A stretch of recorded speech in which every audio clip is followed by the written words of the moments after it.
Yeah, You're doing doing better? good today. You're Doing better. So the second one's has gone. Yes, it has. It's passed. It was a small one, so it wasn't too much pain once it left my kidney. So Was that something you ever thought that you would ever have to deal with pitching through that? no, I didn't think you could get a kidney stone at 21. I thought it was something that you got when you were older. But when I was pitching, I wasn't in any pain. Yeah. And obviously, it was in the back of my mind, like I've got a kidney stone, so it was kind of scary. But when I stepped on the mound, I flushed it and I just went out there and pitched. Now, did you come here? Did you come to the ballpark on Tuesday thinking you would be pitching? Kind of. I mean, I didn't want to have the mindset of I'm not pitching today and then have to go in there and be like, oh no, I got to get my mind right. So I try to think, there's a chance. And I think that's the reason why I was effective, was because I had that mindset. So, I came in thinking there was a chance. And in the middle like that, there was no pain, you said, at that point. Right. There was only pain the day before, that afternoon, and then the next morning.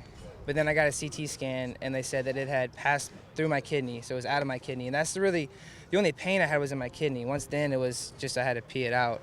So the pain came after the game. Yeah. Someone's had it's not fun. No. And everybody at practice is like scaring me. They're like, yo, man, I'm not trying to scare you, but my dad was passing those like when I was younger, and just be ready. Like, I don't need to hear that. Like, I know it sucks. Like, I got it. You don't have to scare me even more. So, but it's all good now. And away from that, we've talked about it before in press conferences, but do you feel like your year's progression is the way you kind of thought you would be, that your stuff's where it needs to be?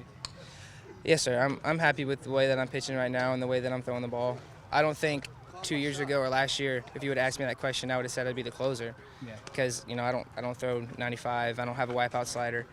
So in that aspect, it's different than what I thought. But I'm a junior now, so I think my stuff should be where it is now, being in the league for 3 years now, and pitching with experience. So. Do you think you're quirky enough to be the closer?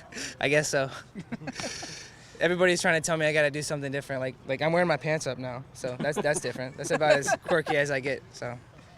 Why did you make that change? Well, I've never thrown with my pants up ever until Vanderbilt, and the pants that they gave me weren't the normal ones that I've been wearing, and they were high water. So I looked really stupid with them down. And I was like, well, I guess I got to pull them up. And I had my garnet socks on, so I pulled them up, and I went out there and I did fine. So I'm just gonna keep riding it. Keep riding it. Serious question aside from it, since everybody calls you, what's the origin of the red bird? That's a funny question. Whenever I was first getting a Twitter account, I guess it was like my sophomore year, like way back when, I didn't want to have your generic @JoshReagan Twitter account. I wanted something different. And at the time, I had a red glove. And that's really funny because Coley Bowers, who's on the team now, told me, he was like, he was calling me Redbird at the time because of my red glove, and he was like, make it Redbird. And that's what I did, and it stuck. And the funny thing is, like, my junior year and my senior year, all my coaches would always call me Redbird. Like, I'd be out there pitching, let's go Redbird. I'd hear it from the dugout. So, and Coley's on my team again, so this is kind of cool how that worked out. People here call you the red bird? Not as much as they did in high school. My teammates do, but the coaches don't. How would you describe Gene Cone? What do you mean?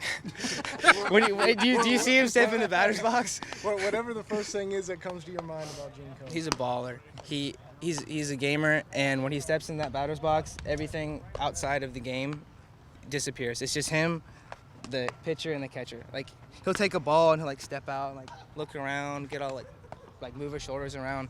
He's not. He's quirky. Someone said quirky. He's a definition of quirky. Gene is, but it helps him. It suits him so well, and that's why he's good. When did you first realize he was a quirky kid? I guess you've known him since high school, playing against each other. I played against him. I played with him a little bit when I was younger, but I didn't really know him that well until freshman year when we got to school here, and I knew that. And his name's Gene. Like, that was the first Gene I've ever met. So that was the first time I was like, this kid's different. No, he's a cool kid, though. I like him. And he's a baller. He's a good asset to the team. With the way last year went for him and coming into this year, did you think he would be able to produce like he has? I knew he would. Because, like you said, I played against him and with him in high school. Every time I would go on Diamond Prospects or I'd read something about Spring Valley, it was Gene Cone, 3 for 4, hitting 400. Like, I knew he was a good hitter. He's always been a good hitter.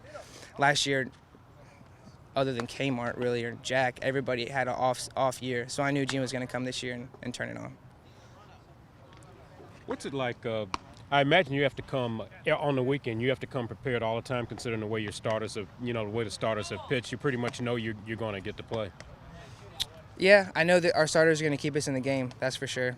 All weekend, even on the weekdays, like whoever we throw out there is going to give us a chance to win. And that's good for me because you're right. Like I know I'm probably going to pitch this game, so I can go ahead and get my mind right early in the game and get my body loose and get ready to go in. So it helps to have starters like that can go deep and keep it and give us a chance to win. And I know he's not as young as most freshmen, but what's it been like watching Braden Webb from out there? He's fun to watch. He's really fun to watch, especially when he's on and he's throwing all of his pitches for strikes. He was beautiful against Vanderbilt. I mean, that was so impressive to watch. Throwing a nasty hook, a changeup that's cutting and running, throwing 96 on the black. Like he had big league stuff, and that was so fun to watch. Yeah. Who's older, you or him? I'm older, but only by a couple months. But he's a freshman, so I mean, if he wants, he's got 2 more years, 3 more years. And one last question about Gene. Who would win in a bench press competition between you two? He probably would. I'm not that strong. But he ain't that strong either. He's a skinny guy. But they bench a lot. We don't bench that much. But he's Gene. But he's Gene, yeah. Thanks, Josh. Appreciate All right. it. Thank you, guys.